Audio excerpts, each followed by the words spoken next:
Salut à tous et bienvenue sur ce Groovycast. Mais c'est quoi cette voix de crooner? Podcast rien que pour vous, les bassistes et les bassistes. Mais ça veut rien dire. Présenté par vos humbles serviteurs, Max Ramy C'est moi. et Jules Brosset. C'est lui. Ça va groover. Yeah. Bonne écoute. Salut Max. Salut Jules, en forme? Bah écoute, super, et toi? Eh bien très bien, très bien. Tu vois, il pleut dans le sud-ouest, donc ça me fait plaisir de te voir. Comme ça, moi, ça m'égaye un petit peu ma matinée, tu vois. Oh, eh ben moi aussi. Moi déjà, je suis très content de te revoir, de te revoir à distance, tu vois. Et en plus, par contre, chez nous, il fait beau du côté de la région parisienne, et ça, c'est vraiment top. Les rares fois où il fait beau. Alors, quel est le programme aujourd'hui? Alors le programme, il est très varié. On va parler de technique et d'effets de jeu. Vaste sujet, très intéressant. On va un petit peu aborder toutes les thématiques des techniques et des effets de jeu qu'on utilise. Comment apprendre une nouvelle technique et puis conseiller les débutants sur des techniques ou des styles de jeu à apprendre en premier, on va dire. Ouais. Voilà. Quel genre de technique tu utilises, toi, Jules? Eh ben écoute, moi je vais être assez classique. Je joue à deux doigts très très souvent parce que je kiffe le jeu au doigt. Je trouve ça, voilà. Alors ça va être un peu connoté sexuel, mais non, mais vraiment, en tout cas, j'aime le toucher. Pas de ça chez nous. Non, mais voilà, le doute m'habite. Non, en fait, j'aime beaucoup, voilà, sentir les cordes vraiment avec les doigts. Et donc, je commence un petit peu. Alors, le jeu à trois doigts, moi, j'aime beaucoup le galop. Mais c'est vrai que j'aimerais bien apprendre à jouer de manière plus régulière aux doigts, à trois doigts, comme Patrice Gers, chez nous, qui va à une vitesse, mais hallucinante. John Mayung, ou alors encore Billy Sheehan, qui est vraiment le shredder. Et ensuite, tout ce qui est tapping, j'aime beaucoup, même si je le maîtrise pas autant que toi. Et puis après, tout ce qui est slap, j'aime bien. Et je suis très aussi jeu au legato, enfin jeu legato, parce que j'ai des facilités dessus, comme je suis gaucher de base qui joue sur une base de droitier. Voilà, comme j'ai pas mal de potes dans mon cas, tu vois, ça va assez vite au niveau de la main gauche, et par contre la main droite est un petit peu plus à la traîne. Voilà, donc je crois que c'est à peu près tout. Je crois que j'ai fait le tour. Quand même pas mal. Hein. Ah, et le Mediator aussi. Tu vois, j'aime beaucoup. Je sais plus si je l'ai dit. Non, le Mediator. Je joue beaucoup en palm mute avec le Mediator. Parce que c'est une technique que j'ai découvert finalement assez tard, mais tu vois, je jouais dans un groupe un petit peu style rock anglais, et tu vois, ils cherchaient vraiment le côté étouffé avec le Mediator, et c'est vrai que j'étais un petit peu réticent au début, et en fait, je trouve que le son est vraiment top, quoi. Voilà, avec un Mediator bien épais. Bobby Vega. Super jeu, putain, ça serait super incroyable. jeu au Mediator, quoi. Ça serait incroyable de jouer comme lui, hein, mais bon. Grave. Bon, et toi alors? Alors, moi, je suis un petit peu, comme je te racontais, un guitariste à la base. Mm-hmm. Donc, quand j'ai pris la basse pour la première fois, j'ai voulu refaire directement des accords et des arpèges.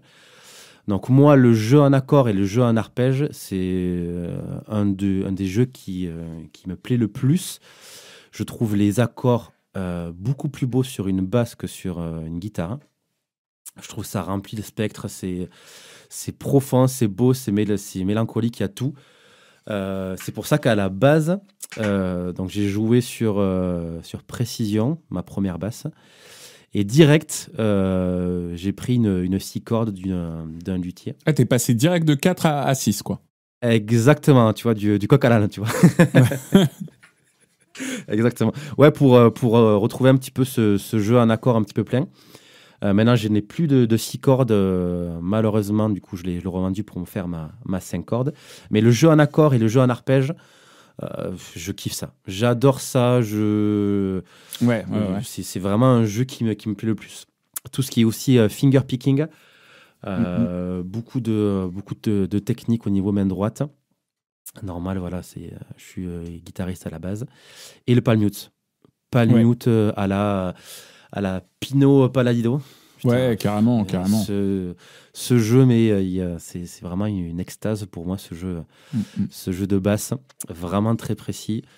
Et ce bassiste aussi, putain, mais qu'est-ce qu'il est bon, quoi. Petite parenthèse, mais pour moi, c'est un bassiste sous-coté par rapport à. Bref, on fera peut-être un podcast d'ailleurs sur les bassistes, on va dire surcotés, sous-cotés. Voilà. D'ailleurs, n'hésitez pas à mettre en commentaire les thèmes que vous aimeriez aborder. Ouais, clairement. On aborde. Ensuite, au niveau des effets de jeu, beaucoup de slides. Et je trouve que le slide à la basse, ça rend super bien. Ça améliore un petit peu un petit phrasé, un petit truc. Tu peux refaire 2 fois la même note en slide. Ça prend une importance. Et hammer-on et pull-off. Alors là, surtout sur les pentas, tu fais pentatonique, hammer-on, pull-off. Alors là, c'est bon, t'es le roi du monde. Et c'est vraiment des techniques un petit peu particulières que j'aime bien. Clairement. Et particulièrement, je suis bassiste, mais j'ai hyper de mal au slap. Voilà, le slap, je le bosse. J'arrive un petit peu à avoir du rebond, mais c'est vraiment une technique qui voilà, je suis pas encore à l'aise, tu vois. J'ai quelques années encore d'apprentissage. Je suis pas comme Chob, si on peut citer un petit peu un bassiste français. C'est clair. Voilà. Que tu as du coup interviewé sur ta chaîne. Oui, tout à fait. Super interview de Chob. Si vous ne connaissez pas ce bassiste, allez le voir. Ouais. Il est super cool. Et voilà, vraiment le slap, c'est une technique que je maîtrise pas totalement. Et le tapping, tu parlais tout à l'heure. Tapping en accord, main droite, main gauche, ça c'est vraiment une technique que j'aime bien. Ouais. Et toi, est-ce que tu as une technique que tu maîtrises pas trop, que tu aimerais approfondir un petit peu, raconte-nous tout, dis-nous tout. Dis-nous tout. Écoute, moi, justement, j'en ai parlé un tout petit peu tout à l'heure. Moi, c'est vraiment j'aimerais beaucoup le jeu à 3 doigts. Tu vois, le jeu à 3 doigts, vraiment, parce que voilà, je sais qu'il y en a d'autres qui peuvent trouver ça un petit peu fastidieux, mais moi, j'aime ce côté où tu vois, tu rivalises avec les guitaristes ou ou le batteur, tu vois, qui va à fond la caisse, voilà, juste avec 3 doigts. Après, je sais qu'à 2, on peut faire des miracles. Hein. Steve Harris. Tu vois, voilà, Steve Harris. On a encore. Il y en a beaucoup. Hein, tu vois, même Jaco Pastorius qui faisait à 2 doigts, c'était juste. C'est pétage de câble. Tu vois, un Adrien Ferro, c'est pareil, c'est pétage de câble. Mais j'aime bien l'agressivité qu'il y a dans le jeu à 3 doigts. Tu vois, vraiment le côté mordant, le côté pas finalement si propre que ça. Sauf quand tu entends un Patrice Gers. Patrice Gers, faites très attention à sa basse, c'est hallucinant de propreté, tu vois. Mais c'est vrai que moi j'aime bien le côté John Mayall ou Billy Sheehan, tu vois. Un côté vraiment son crado. Billy Sheehan, c'est 4 doigts, non? Il utilisait des techniques à 4 doigts, il me semble. Moi, c'est très rare quand même. Hein. Ouais. Là, tu le vois. Ouais. Pareil, là, il y a une interview qu'il a sortie il n'y a pas longtemps où il est chez Thomann. Et sur la chaîne YouTube de Thomann. Et tu le vois en train d'expliquer sa technique. Et vraiment, à 3 doigts, c'est la majorité du temps, c'est à 3 doigts. Voilà. Et puis, je crois que c'est à peu près tout. Et puis là, en ce moment, je bosse beaucoup le slap en ce moment. Parce que j'aimerais vraiment progresser. Moi, c'est vraiment pour m'exprimer davantage et plus me rapprocher. Moi, en ce moment, je suis plus dans la logique, tu vois, de m'approcher d'un Victor Wooten, pas d'avoir son niveau, mais dans la démarche. C'est-à-dire, ce que j'aime chez Victor Wooten, c'est qu'il se suffit à lui-même, tu vois. Tu peux l'écouter, tu peux l'écouter sans batterie et ça rend très très bien. Et donc, c'est un petit peu ce côté-là. D'ailleurs, ça me fait penser un peu au genre d'exercice que tu as bossé, que tu as fait il n'y a pas longtemps sur ta chaîne YouTube, où tu reprenais un plan de Sébastien Tibax. Oui. Et tu vois, il y a un peu ce côté-là où, justement, en fait, tu vois, tu peux l'appliquer sur tout, hein, tu vois, pas que au slap, quoi, mais vraiment de suffire à toi-même, en fait, au niveau de la basse. Et je trouve que la basse, c'est vraiment top quand elle sert comme ça, quoi. Je sais pas si les auditeurs voient précisément de quoi je veux parler, tu vois. Victor Wooten, je pense que les gens y voient. Mais Sébastien Tibac, si vous connaissez pas, allez checker un petit peu son Facebook. Très très bon jeu, non pas en slap, mais un finger picking. Ouais. Voilà, un espèce de groove tapé comme sur une guitare. Et il a un jeu que j'adore. Puis il a une basse aussi que je kiffe aussi. Ouais, c'est clair. Et puis là, enfin, le truc qui est vraiment cool, c'est que tu vois, il fait en fait la majorité des vidéos que j'ai vues, des plans qu'il fait qui sont assez courts. Mais ce qui est vraiment cool, c'est que en fait, il suffit à lui-même. En fait, t'entends Exactement. à la fois la mélodie, t'entends à la fois le rythme vraiment du 2 et 4 qui est tapé sur sa basse, etc. Et puis tu vois en même temps le jeu des basses qui est fait avec le pouce. Tout à fait. Un jeu percussif, un jeu un petit peu bien groovy. Voilà. Percussif, exactement. Percussif, c'était le mot. Exactement. Mais c'est ça, en fait, voilà. Moi, je développe en ce moment la basse dans ce côté-là.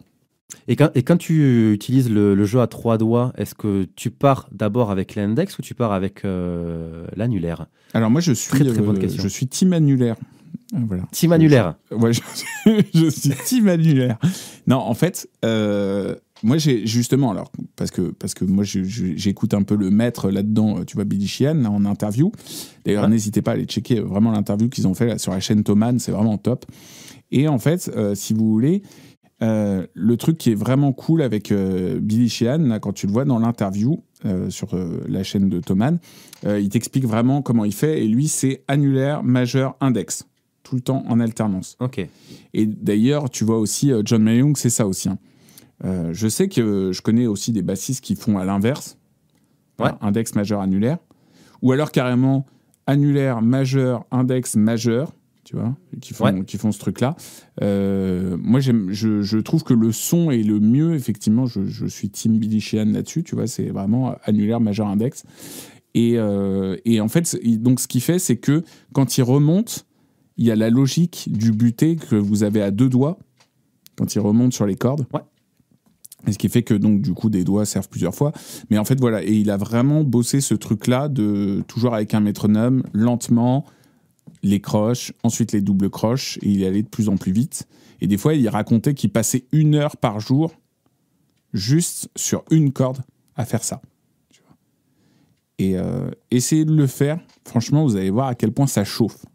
C'est clair, ne serait-ce que même pas à 10 minutes, quoi. Ouais, c'est ça. Donc voilà. Et là, moi, en ce moment, je passe des doubles croches à 100, on va dire. Mais 100, tu peux le faire largement à 2 doigts. C'est pas forcément très intéressant. Là, le truc qui serait vraiment cool, tu vois, il y avait notamment la bassiste d'un groupe de métal qui s'appelait No Return, que j'avais entendu jouer, où la nana, elle fait des doubles croches à, je sais pas, 160, 170, 180, et ça passe nickel. Donc voilà, c'est un gros boulot là-dessus, quoi. Et je sais plus quel bassiste, en parlant de ça, je te coupe, ouais. qui disait que pour les techniques à 3 doigts, lui, ce qu'il avait bossé, c'est des techniques comme une technique à 2 doigts, donc index majeur, mais non pas faire index majeur, faire majeur annulaire. Travailler toutes tes gammes avec le majeur et annulaire. Parce que du coup, lui, il commençait du coup il était team index. Je sais plus quel bassiste. Déjà, il y a John Mayung qui l'a fait sur sa vidéo pédagogique, où tu le vois, il bosse index majeur, après il fait majeur annulaire. Peut-être que c'est lui, ouais. Quand tu vois la vitesse à laquelle il fait le majeur annulaire, bon bah voilà. Et ensuite, après, il fait le truc à 3 doigts. Et moi, c'est Pascal Mulot aussi, quand j'ai pris des cours avec lui, qui m'avait raconté qu'il avait un problème avec l'index sur un concert de Jean-Michel Jarre, là, et qu'au bout d'un moment, il est passé majeur annulaire, tu vois, pendant une période. Ok. Et toi, là, en ce moment, tu m'avais dit, alors c'est le slap. Alors, en ce moment, c'est le slap, ouais. Alors, de quelle manière tu le bosses en ce moment? Alors, je reprends toutes les bases. Donc, en gros, quand je bosse une nouvelle technique, on verra avec toi comment tu bosses une nouvelle technique. En général, je pars comme si j'étais débutant. Voilà. Il faut vraiment que je me focalise et je me fous des coups de pied au cul un petit peu en essayant de te dire, c'est pas parce que tu as fait X années de base derrière que tu as un certain niveau que tu dois pas revenir aux bases. Donc régulièrement, je reviens aux bases pour autre chose. Et là, le slap, je reviens aux bases. Donc, tu parlais de Pascal Mulot. J'ai repris une vidéo, une des premières vidéos qu'il a faites. Oui. Voilà, où il expliquait vraiment les bases. Et voilà, je m'y mets déjà avec le pouce, arriver à bien trouver ta position de pouce, parce que du coup, tu as plusieurs écoles au niveau du pouce. Bon là, visuellement, nous on se voit par Zoom, mais c'est vrai que les auditeurs vont pas avoir un petit peu en position du pouce. Mais en gros, soit tu tapes vers au-dessus, soit tu tapes un petit peu en dessous. Donc déjà, trouver sa technique et trouver son appui, c'est déjà la base. Quand tu as le pouce, et après, tu as le popé. Donc du coup, avec l'index ou le majeur, si vraiment tu veux travailler technique un petit peu de double stop au niveau de ton slap. Voilà, donc je reprends les bases. Donc en noir, sur un tempo de 60, 70, 80. D'abord le tapé, et après le popé, et ensuite les deux. Voilà, donc ça c'est pour ma partie échauffement. Puis après, Victor Houghton, j'ai pas la prétention. Je revois un petit peu des plans que j'avais fait, que j'avais essayé de tenter à une époque de Marcus Miller. Voilà. Et surtout, ce que je suis en train de développer, c'est l'aller-retour au pouce. Voilà, comme toi, le Mediator, j'adore. J'adore le Mediator au niveau de la basse. Je trouve le son super bien. Et cette espèce d'aller-retour au pouce, j'ai vraiment envie de le maîtriser bien comme il faut. Mais Victor Houghton, du coup, il le fait bien comme il faut.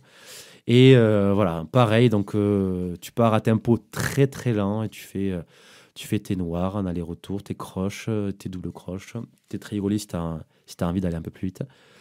Et puis voilà, vraiment, c'est la technique de slap qui me plaît le plus. Le jeu aller-retour au pouce, c'est vraiment la technique de slap qui me plaît le plus.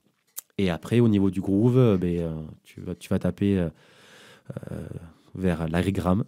Et donc, du coup, tu as vraiment tes bases. L'arigramme, tu vas chob si tu connais pas un petit peu, si tu n'es pas bilingue ou si tu as un niveau en anglais pas forcément cool. Tu vas voir les Français, Pascal Mulot, Chob, et j'en passe. Et voilà. Par contre, il y a une technique que je maîtrise pas du tout et que j'ai pas envie forcément d'apprendre, c'est le sweeping à la basse. Tu vois, je vois Franck Armani. Voilà, Franck Armani quand tu vois ça, tu dis putain, ok, trop long. J'ai testé une fois et voilà, c'est pas autant à la guitare, c'est cool. C'est chouette de faire un petit peu de sweeping à la guitare. À petite dose, parce que sinon, après, c'est un petit peu saoulant. Mais à la basse, putain, mais qu'est-ce que c'est chaud, mec! Je sais pas si t'as déjà testé, mais putain, une technique au pouce à avoir vraiment un truc. Et vraiment, c'est la technique où je me dis déjà clairement dans ma tête, je pars perdant, tu vois.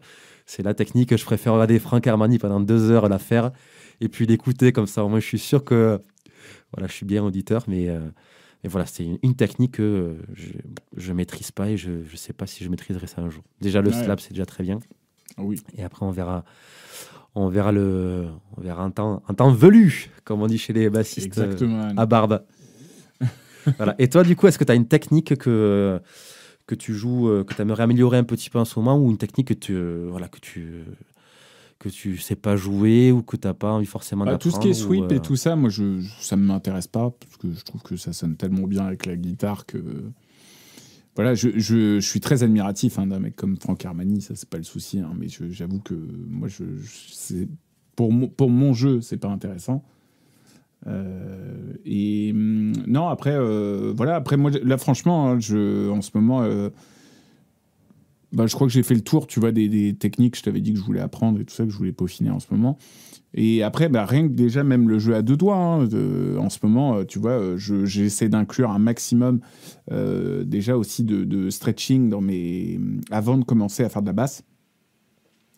Et je vois grandement l'amélioration, parce que j'ai vraiment envie même déjà de jouer plus vite. C'est un truc sur lequel j'aspire, tu vois. C'est pas une question d'ego à dire je joue à telle vitesse ou telle vitesse, tu vois. Mais c'est au moins de me dire, tu vois, quand t'as pris des cours avec un Pascal Mulot et que le mec, il te dit j'ai bossé 10 à 15 heures par jour, je le crois et je le vois de visu, et c'est des trucs auxquels j'aspire, tu vois. J'aimerais, en tout cas, voilà, il y a des trucs où je sais qu'il faut que je passe un cap pour arriver à passer certains exercices à une certaine vitesse.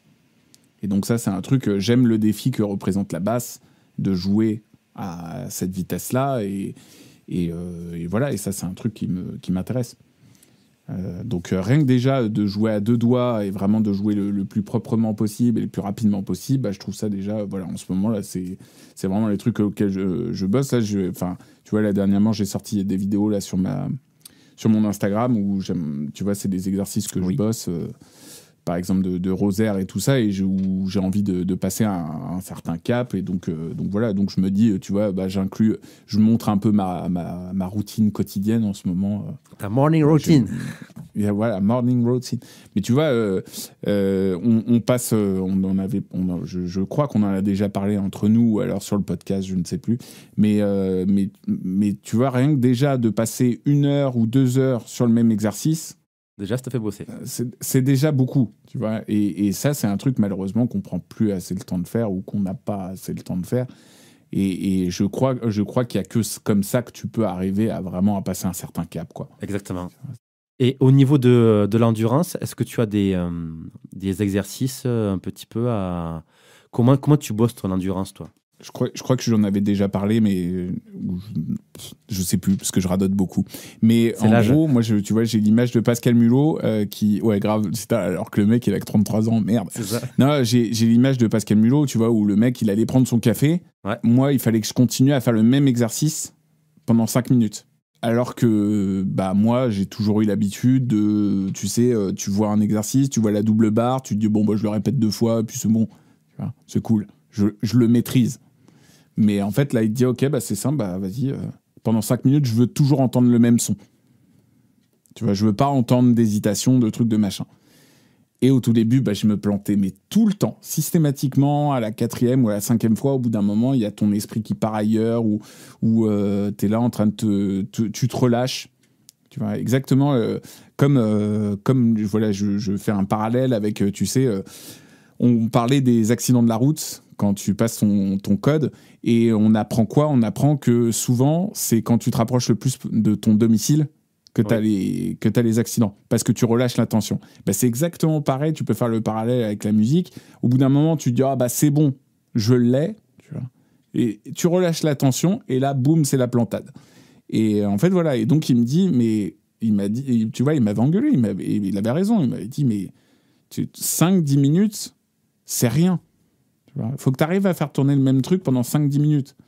Et en plus, c'était pas des vitesses astronomiques. Hein. C'était, tu vois, j'étais tranquille, j'étais en vitesse de croisière. Parce que lui, t'arrives, tu commences à jouer très vite chez lui, il fait...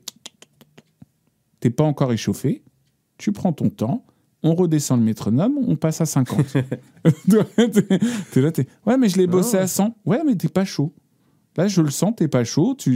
Ton son, il est pas fluide, ça se crispe. Tranquille, tu vois. Et là, tu fais OK. OK, monsieur. Voilà. Comme la majorité des très grands bassistes, hein, ils te le disent tout le temps. Il faut bosser lentement. Et moi, je croyais qu'à chaque fois, c'était du flanc, histoire de dire non, mais. Ça va quand même.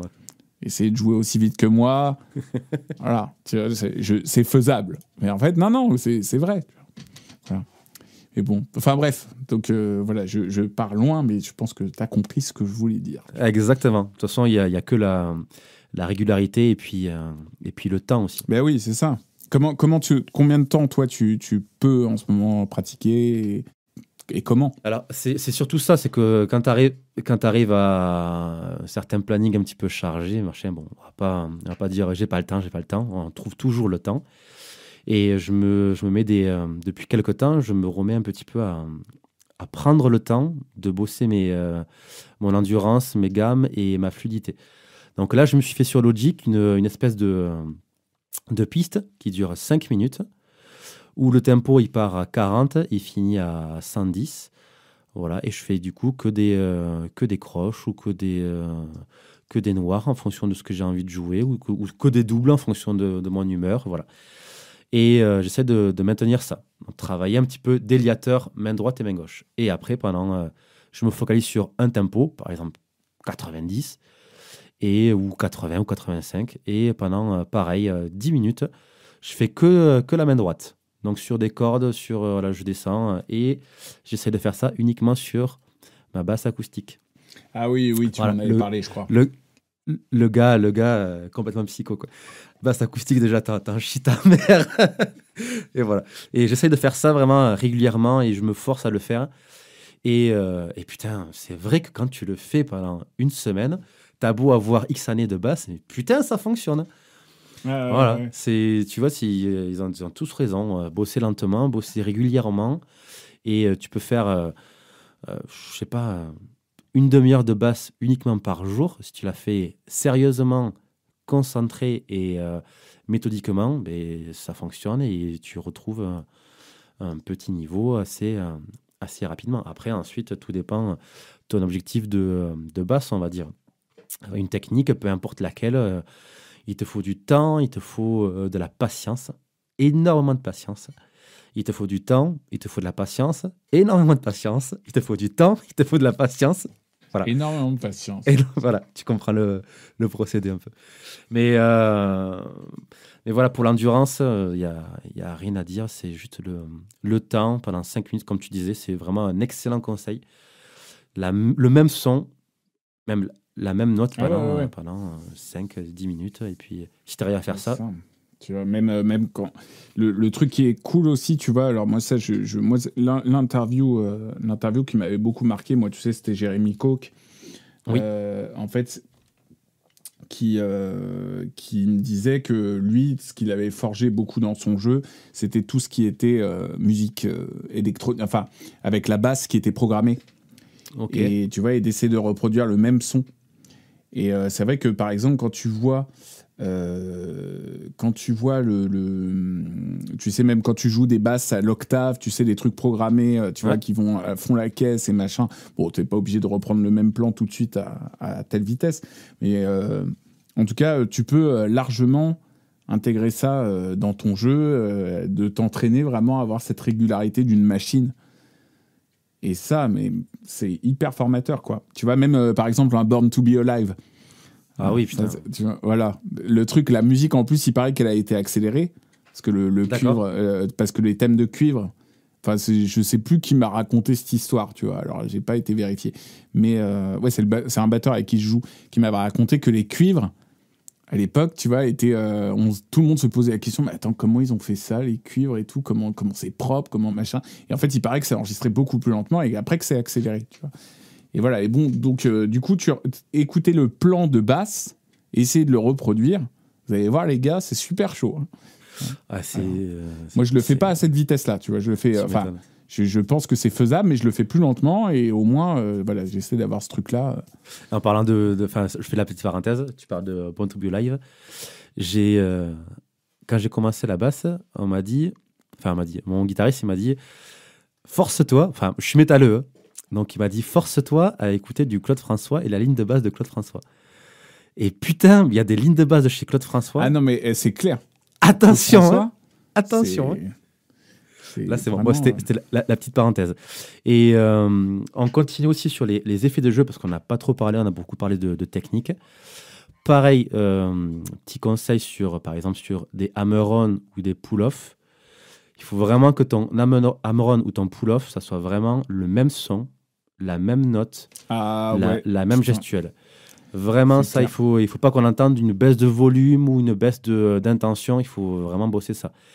Et pareil, hammer-on, pull-off, tu le bosses régulièrement. Et puis, il faut vraiment que tu aies musculairement ta gestuelle. Bon, toi, tu vois, parce que du coup, on a eu les mêmes conseils. On a eu exactement les mêmes conseils. Parce que moi, je croyais aussi, pareil, qu'il fallait avoir le geste petit et précis.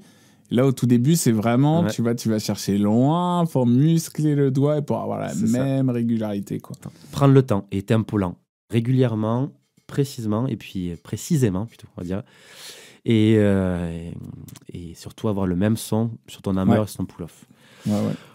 Est-ce que toi, récemment, tu as un bassiste qui t'a pas, on va dire, impressionné, mais que tu te dis, ah putain, cette technique, elle est intéressante, il prend ça. Est-ce que tu as un bassiste à conseiller, à écouter, à regarder? Il y en a tellement. Moi, je suis assez impressionné par un bassiste. Alors, je voudrais que je retrouve son nom sur Bass the World, qui joue avec une basse acoustique et qui fait justement tout ce qui est technique percussive. Il a une espèce de coupe de cheveux un petit peu improbable. Ouais, c'est ça. Comment il s'appelle? Il vient de l'Est. Il a une Warwick. Ouais, c'est ça, exactement. Et lui, je suis assez bluffé par son jeu. Voilà, après, j'en parlais dernièrement, tu vois, chez nos petits Frenchies, justement, Sébastien Tibax, j'aime beaucoup son approche et vraiment les plans, là, donc je vais m'attarder à bosser un peu ces plans, là. Voilà, après, il y en a beaucoup d'autres, hein, franchement, je ne saurais pas. Voilà, même, tu vois, là, on parlait justement tout à l'heure de jeux au pouce, tout ça, tu vois, un Richard Bonnat aussi, que j'écoute beaucoup en ce moment. Voilà, ça, Michel Alibo, là, que je regarde pas mal de trucs. Enfin, ouais, globalement, là, je pourrais t'en citer plein, mais. Et toi ? Alors moi, je suis très friand de YouTube, comme je t'avais expliqué sur un autre podcast. Donc moi, j'adore regarder les gars qui vont vite. Juste, ça me fait marrer. Des Charles Berthoud, tu vois, ou des... Ah ouais, putain, alors lui, il est vraiment impressionnant. Mais lui, putain, mais c'est fou. Ouais. Tu vois, c'est des bassistes, je pourrais être ça pendant des heures. Et je suis comme un gamin, tu vois, comme quand j'ai repris, comme quand j'ai commencé la basse. Voilà, tu vois, moi oh putain, c'est trop bien. Mais en fait, au niveau de ton jeu, t'en fais même pas la moitié. Mais voilà, ça te permet d'arriver à des steps et d'essayer de comprendre. Puis, par chance, YouTube a mis le ralenti sur ses vidéos. Donc, du coup, tu essayes à peu près de comprendre qu'est-ce qu'il joue. C'est clair, mais qu'est-ce que c'est pratique, ça. Qu'est-ce que c'est cool. Et les tappings à deux mains aussi. Vraiment faire tes octaves main gauche et voilà, et ta mélodie main droite. Putain, ça, c'est vraiment une bonne pratique. Ouais. Voilà, tout ce qui est aussi les arpèges et les triades, du coup, à faire en tapping, c'est vraiment un très, très bon exercice. Et notamment, je rebondis sur les hammers et les pull-offs, surtout les hammers. Si vraiment tu veux travailler bien comme il faut ta hammer, travaille du coup juste ton tapping main gauche, juste en octave, tu fais un la et un la en octave, et là déjà tu muscles un petit peu, tu muscles ton jeu comme dirait Aimé Jacquet quoi, en 98. Tu vas muscler ton jeu. Tu muscles ton jeu, Robert. C'est pas Zizou. Cette vidéo est magnifique. Elle est magnifique. Mon frère est fan de foot, donc il me la remet toujours. Quoi. Ah bah oui. Bref. Mais Charles Berthoud, ou là je suis sur le slap des Davy 504. Voilà, c'est des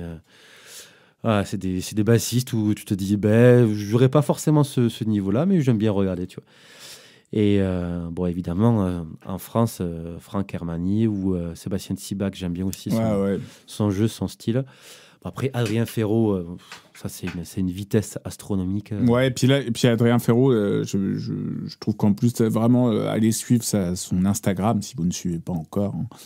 Quand il reprend énormément de standards, il se les approprie et tout, c'est vraiment tout top. Quoi. Et récemment, il y a Federico Malaman. C'est un Italien qui il joue beaucoup avec Ferro aussi, parce que je pense qu'ils sont endorsés Mayonnaise. Je sais pas comment tu dis. Et donc, ils ont fait pas mal de jeux ensemble. Et Federico, il met pas mal de vidéos sur YouTube en ce moment où il reprend des exercices de base. Là, récemment, sur les Ghost Notes, voilà, travaille sur la première double croche, deuxième double croche. Voilà, il fait plein d'exercices sympathiques. Allez voir ça. Moi, ça m'a vachement aidé. Je suis friand. Et vu que je fais du prog, Nathan Navarro, je sais pas si tu vois qui c'est. Ah, bien sûr. C'est le bassiste de Devin Townsend. Ouais. Je sais pas si vous connaissez un petit peu cet univers. C'est très très barré. Metal prog, et ce bassiste est vraiment fou furieux. C'est clair. Voilà, fou furieux. Celui qui est très très bon, pardon, je fais une parenthèse aussi que je suis là. C'est j'avais partagé une story. C'est comment il s'appelle le bassiste Jacob Umansky. Ah oui, de Intervals. Voilà. D'ailleurs, une technique très particulière qu'il utilise au niveau du slap. Vraiment un son aussi, une technique vraiment aller-retour et popée vraiment très très particulière. Voilà, au niveau de la gestuelle aussi, main droite, bon, personne ne voit parce que toi tu vois, mais vraiment une technique vraiment très particulière, si tu regardes bien. Et voilà, il joue super bien. Jacob Umansky, allez voir, allez checker un petit peu son Insta ou son Facebook ou son groupe, carrément, Intervals. Donc voilà, au niveau des bassistes c'est pas rêver le mot, c'est vraiment que je suis un petit peu régulièrement et j'essaye de choper quelques techniques. Quel conseil tu pourrais donner du coup à un débutant pour commencer un petit peu une technique, ou quelle est la technique à maîtriser en premier, selon toi, pour un débutant? Bah déjà, jouer au doigt. Non, bah écoute, pour moi, la technique principale, hein, franchement, déjà, ouais, non, franchement, sérieusement, je vais te dire les doigts, parce que, enfin, les doigts ou le médiator. En fonction du style. Voilà, en fonction du style. Mais tu vois, déjà, d'arriver à planter les clous, tu vois, comme on dit. Ouais. Voilà, c'est-à-dire qu'au moins, give me the one, tu vois, comme on disait. Mais au moins, tu vois, d'avoir vraiment, vraiment les fondations, quoi. C'est-à-dire que là, par exemple, tu vois, quand je donne des cours de basse, les premiers morceaux que je donne, c'est pas forcément des trucs très compliqués, mais c'est au moins, voilà, que j'ai bien le premier temps qui est vraiment appuyé, de travailler la régularité. Enfin, c'est ce qu'on te demande, hein. Ce qu'on te demande, c'est que tu sois solide. Que tu sois solide sur tes appuis et que il faut muscler son jeu. Mais voilà, en tout cas, voilà, jouer pour moi au doigt ou au médiator, n'importe, mais au moins déjà, surtout, que vous soyez solide vraiment rythmiquement, tu vois. Voilà. Donc après, comment le pratiquer ? Il y a beaucoup de manières vraiment possibles, mais moi, je vais dire à la fois de bosser quand même un petit peu les gammes, parce que ça va vous donner des billes pour improviser, pour connaître le nom des notes, pour commencer à construire vos propres lignes de basse assez rapidement. Ensuite, deuxièmement, d'avoir quand même quelques exercices techniques, purement techniques, enfin pas purement techniques, mais au moins techniques et qui peut aussi, pourquoi pas, être intéressant dans votre jeu. Et après, avoir des morceaux, connaître vos standards. Et je crois que j'ai à peu près tout dit. Mais de toute façon, c'est souvent la manière dont les cours sont construits. Quand tu parles de standard, c'est standard rock, pop, tout, tu veux dire ? Ouais, par exemple, je sais pas, tu vois, par exemple, c'est tout con, hein, mais quand t'es débutant, un With or Without You, ah oui, ouais. Il est indispensable, par exemple. Ouais. T'as certains morceaux où tu peux pas, enfin en tout cas, tu peux pas passer à côté, tu vois. Là, je pense. Hein. Je sais pas, même Seven Nation Army, hein, voilà. Exactement. Des trucs comme ça. Bon, on l'a tous fait et c'est pas pour rien. Et d'ailleurs, regarde même les Red Hot. Enfin, ce qui est drôle, c'est que moi j'ai 33 ans, toi t'en as un peu plus, je crois. 34. 34. Si tu regardes les cours que tu donnes maintenant, on a les mêmes morceaux qui reviennent. Et c'est pas pour rien, c'est parce que les mecs, ça a posé les bases, quoi, tu vois. C'est ça. T'as des vieux morceaux, t'as des morceaux plus récents, mais en tout cas, d'avoir, pour moi, le plus important, c'est de bosser des morceaux où la régularité est exigée, tu vois, où il n'y a pas trop de plans différents, mais au moins que ça soit vraiment, vraiment, voilà, stable. Et que comme t'en parlais tout à l'heure, que ton son reste le même, équilibré.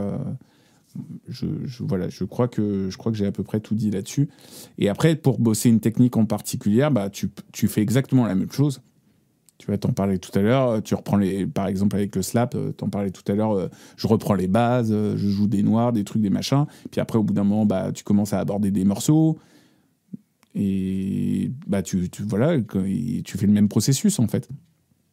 Et après, pour passer un cap du dessus, tu bosses 15 heures par jour. Et puis là, je pense que tu vas être bon, quoi. Minimum 15 heures. Ouais. Et toi ? Alors, moi, pareil, la technique, le mieux à apprendre, c'est vraiment ta main droite. Vraiment, la régularité. Vraiment, comme tu disais, ton groove, ton placement, ta rigueur rythmique. Dans tous les cas, si tu fais un band, dans tous les cas, tu vas te faire avoiner par le batteur si t'es pas en rythme. Donc, vaut mieux se faire avoiner par un batteur qu'un guitariste. Enfin, l'inverse. Je sais plus quel est le pire. Bref. Donc, main droite en priorité. Et puis ensuite, je dirais reprendre les bases, c'est sûr. Et les effets de jeu avant une technique. C'est-à-dire que tout ce qui est hammer-on, pull-off, slide, bend, vibrato surtout, même si à la basse c'est un peu plus dur qu'à la guitare. D'ailleurs, petite parenthèse guitaristique, il y a Guitar Cookbook, Romain Morlot qui a fait une vidéo spéciale sur le vibrato et très intéressant si tu veux apprendre différents types, si tu es guitariste ou si tu es guitariste et bassiste, bref. Mais le vibrato un petit peu à la basse, c'est très très chaud à maîtriser. Puis d'abord tes effets de jeu et ensuite tu écoutes les styles que tu aimes bien. Si tu veux jouer au Mediator, tu joues au Mediator. Et quand tu te focalises sur un type que tu aimes bien, un jeu que tu aimes bien, tu essaies de l'analyser, de le comprendre au maximum. Voilà, et de passer du temps, de l'énergie, de la patience à que ton son soit vraiment exactement identique, comme tu disais pour Jérémy Cock, vraiment exactement identique à ce que tu entends, ce que tu as envie de maîtriser. Et puis voilà. Et après, quand tu as ça, tu passes à une autre et tu reviens petit à petit. Mais il n'y a pas de... Il n'y a pas de bonne ou de mauvaise technique, comme dirait l'autre. Il n'y a pas de bon ou de mauvais bassiste. Exactement, tout à fait. On peut avoir un débat d'ailleurs. J'ai des chasseurs qui me demandaient quelle est la différence entre un bon et bon. C'est comme les rockers. Est-ce qu'il y a un bon ou un mauvais rocker? C'est ça. Ils crachent. Bon, voilà. Putain, les gars, si vous n'avez pas la ref, je vous tue. Exactement. Il y en a peut-être qui n'ont pas forcément la ref. Ça va, j'ai choisi le heavy metal parce que le football, c'est quand même violent. Putain, tu le fais bien, con. Eh bien, écoute, c'est le sud-ouest. Non, mais vraiment, c'est très bien fait, les gars. Très, très bien fait. Oh, putain. Oh là là là. Non, mais bref. Quel talent, tu vois, j'aurais dû faire imitateur, quoi. Imitateur du sud-ouest, uniquement. Bref, je pense qu'on a passé un bon moment. Enfin, en tout cas, moi, je passais toujours un bon moment en ta compagnie. C'était un moment délicieux. Exactement. Succulent. J'espère que c'était pareil pour vous. On a abordé un petit peu toutes les thématiques autour de la technique et des effets de jeu. N'hésitez pas à aller suivre l'Instagram et la page YouTube, la chaîne YouTube de Jules. Très très bonne chaîne. Je pense qu'il y a plein de choses qui vont arriver récemment. Ouais. Voilà. Et toi, alors n'hésitez pas à suivre le projet de Max qui s'appelle Window et ensuite Window, comme la fenêtre. Pourquoi je dis weed? Weed. Ah ouais, excellent. Window.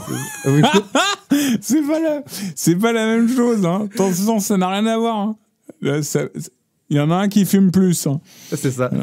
Donc Window, qui donc là, en fait, je sais, quand on sortira les podcasts, vous aurez sorti encore plus de trucs, tu vois. Mais voilà, au moment où on tourne le podcast, il y a pas longtemps, j'ai partagé leur live session et c'est trop bien. Et ensuite, évidemment, les réseaux sociaux de Max. Exactement, parce que là, on enregistre le podcast le 27 avril. Donc forcément, il va sortir un petit peu plus tard. Mais oui, c'est avec grand plaisir de vous avoir sur ma chaîne YouTube ou sur Window. Allez checker un petit peu tout ça. Et puis Jules, je te dis à très vite. À bientôt. À bientox, comme on dit chez nous. À bientox.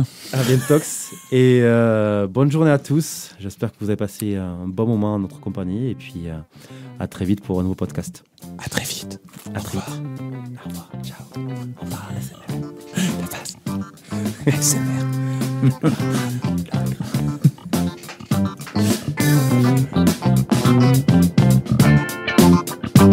ASMR.